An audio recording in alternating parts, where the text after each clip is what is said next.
Do Senhor Jesus, bom dia, tudo bem com vocês? Mais um dia aqui no nosso devocional, graças a Deus. Continuando os estudos de Gênesis, paramos no capítulo 16, versículo 13. Vamos lá?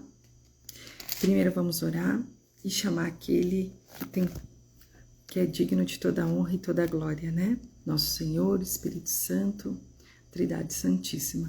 Senhor, nós te agradecemos por estarmos aqui na sua santa e preciosa presença. Queremos te honrar, te agradecer, te glorificar. Consagro o meu dia a ti, consagro o dia do meu filho a ti, Senhor.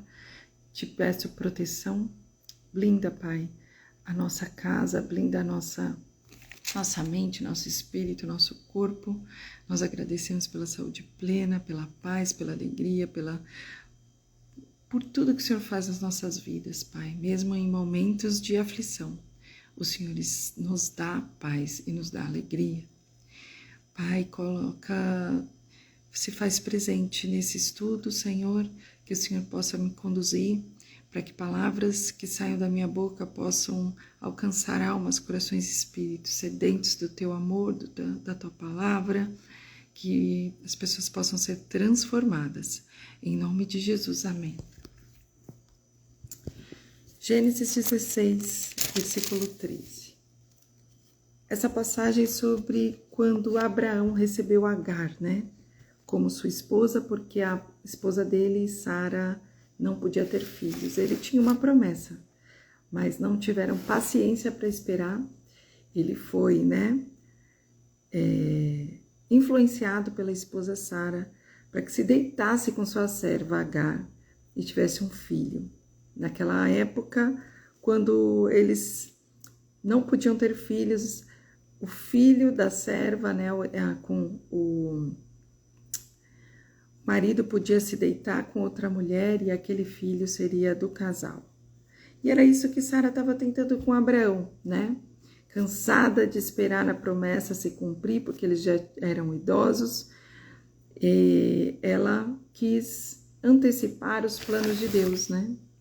Ela, na verdade, atrapalhou os planos de Deus. Mesmo assim, Deus ainda abençoou essa descendência. Porém, hoje eles são os inimigos mortais de Israel, né?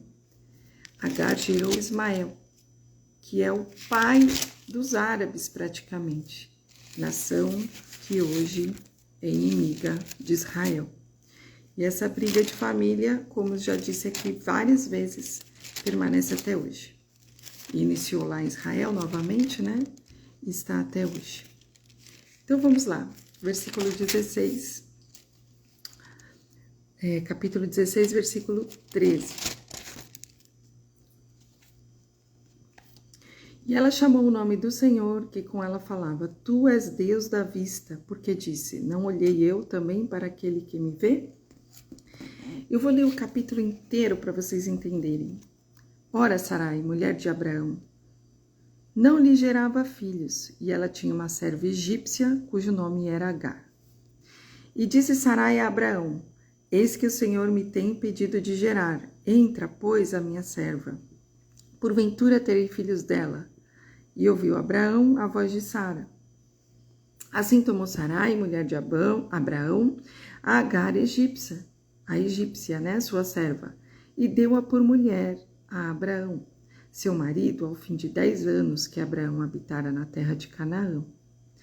E ele entrou a Agar, e ela concebeu, e vendo ela que concebera, foi sua senhora desprezada aos seus olhos. Ela passou a desprezar, né? Subiu para a cabeça, agora eu dei o filho para o patrão, né?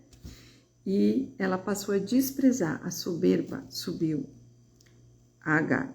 Então disse Sarai a Abraão: Meu agravo seja sobre ti. Minha serva pus e eu em teu regaço. Vendo ela agora me concebeu, sou menosprezada aos seus olhos. O Senhor julga entre mim e ti.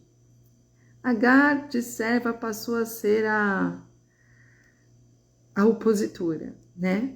E começou a não obedecer mais às ordens de Sarai, a agir com soberba, né? E disse Abraão a Sarai: Eis que tua serva está na tua mão, faze-lhe o que é bom aos teus olhos. E afligiu a Sarai, e ela fugiu da tua face. Sara mandou embora Agar, né? Por conta da desobediência, de estar confrontando ela começou a se achar demais, né? E o anjo do Senhor a achou junto a uma fonte de água no deserto, junto à fonte no caminho de Sur. Sara expulsou Agar de casa. E disse Agar, serva de Sarai, de onde vens e para onde vais? E ela disse, venho fugida da face de Sarai, minha senhora. Então lhe disse o anjo do Senhor, torna-te para a tua senhora e humilha-te debaixo das suas mãos. Disse-lhe mais o anjo do Senhor, multiplicarei sobremaneira a tua semente, que não será contada, por numerosa que será. Disse-lhe também o anjo do Senhor, eis que concebeste e terás um filho, e chamarás o seu nome Ismael, porquanto o Senhor ouviu a sua aflição. E ele será homem bravo, e a sua mão será contra todos, e a mão de todos contra ele, e habitará diante da face de todos os seus irmãos. E ela chamou o nome do Senhor que com ela falava. Tu és Deus da vista, porque disse, não olhei eu também para aquele que me vê?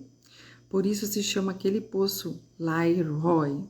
Eis que está entre Cádiz e Bered. E Agar deu um filho a Abraão, e Abraão chamou o nome do seu filho que tivera Agar, Ismael. E era Abraão da idade de 86 anos, quando Agar deu Ismael a Abraão. O Senhor é aquele que vê tudo, né? Ele vê a aflição de todos nós. Ele enxerga tudo aquilo que está dentro do nosso coração.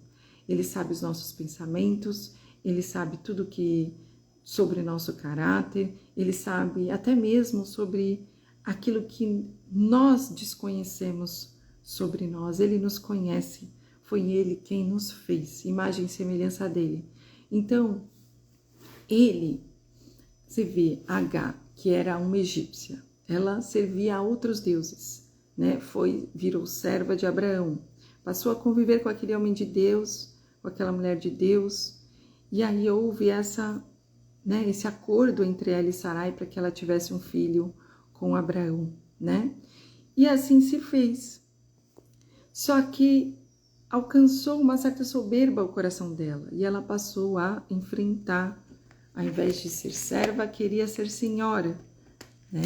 Queria ocupar um cargo que já não lhe era por direito, mesmo ela tendo um filho, né? Mas o Senhor, ele viu de perto a aflição de Agar, né? O Deus da Bíblia, ele é sempre apresentado como o Deus que vê toda a aflição de todo o seu povo. Na Bíblia, o próprio Deus, ele é descrito como alguém que sofre conosco, que ele enxerga as nossas aflições. O profeta Isaías, ele também descreveu e chegou a citar essa verdade, dizendo, em toda a angústia deles, foi ele angustiado. E o anjo de sua presença o salvou, pelo seu amor e pela sua compaixão. Ele os remiu e os tomou e os conduziu todos os dias da antiguidade. Entretanto, Deus não apenas vê a nossa aflição, ele toma para si a nossa aflição e resolve os nossos problemas. Ele pega os nossos problemas e resolve. Ele luta as nossas guerras. Ele nos acompanha de perto e apresenta toda a solução que a gente precisa, todas as estratégias para a gente sair daquele problema com sabedoria. Ele é o Senhor que vê, ele vê tudo e todos. Nada passa despercebido aos olhos de Deus. Absolutamente nada. Ele vê tudo. Tudo que você está fazendo escondido, tudo que você está fazendo na frente dos outros, tudo que você está falando na frente daquela pessoa e atrás daquela pessoa. Ele escuta todas as conversas. Escuta todas as conversas. E ele sempre vai defender um ungido de Deus. Deus se identifica com o nosso sofrimento e ele nos socorre. Ele é o nosso socorro em todas as circunstâncias. Os estudiosos das línguas originais da Bíblia chamam de Amé Lahoi, o Senhor que vê. Em Gênesis foi revelado um segundo momento em que Deus acompanhou de perto a aflição de Agar e socorreu ela e seu filho Ismael no deserto. Um anjo apareceu para ela. Ele queria água, né? E ali se abriu um poço para o seu filho. Em Gênesis 29, 31 é dito que, vendo, pois, o Senhor que Leia era aborrecida, abriu a sua madre, porém Raquel era estéril. O Senhor também viu de perto o desprezo de Leia e compensou esse desprezo por parte de Jacó com a realização do sonho dela de ser mãe. O Senhor Jesus, Ele vê todas as coisas, Ele nos ampara, Ele nos dá a solução, Ele nos dá a sabedoria, Ele nos dá o passo a passo de tudo que a gente precisa fazer. Mas o principal é descansar com Ele, porque Ele é o nosso justo juiz, é o nosso advogado. Ele vê as necessidades de cada um de nós. E Ele não só vê, como atende a todas as nossas necessidades. Eu fui muito atendida por Deus. Ele responde minhas orações, Ele atende os meus pedidos, né? Se é da vontade de Deus que você receba, se for um pedido justo, e se estiver no tempo de Deus, Ele vai te atender. Ele é o Senhor que vê tudo. Os olhos dele, como chamas de fogo, enxergam todas as coisas. Ele enxerga o que seus inimigos estão fazendo contra você. E Ele vai fazer justiça contra eles. Ele enxerga o que está no seu coração, se você é do bem, se você é do mal. Ele enxerga aquilo que pode ser mudado e aquele que também tem um coração duro e que não quer mudar. E Ele se distancia desses que não aceitam a mudança através da sua luz. Aqueles que não aceitam a luz vão seguir no caminho das trevas. Mas o Senhor, com a sua grande misericórdia, sempre vai ter um balde cheio de graça para alcançar essas pessoas também que estão perdidas espiritualmente, cegas espiritualmente, que não conseguem enxergar o bem e que só conseguem atrapalhar a vida dos outros. O Senhor está vendo tudo e Ele é quem faz a justiça. Que Deus abençoe o seu dia. Até amanhã.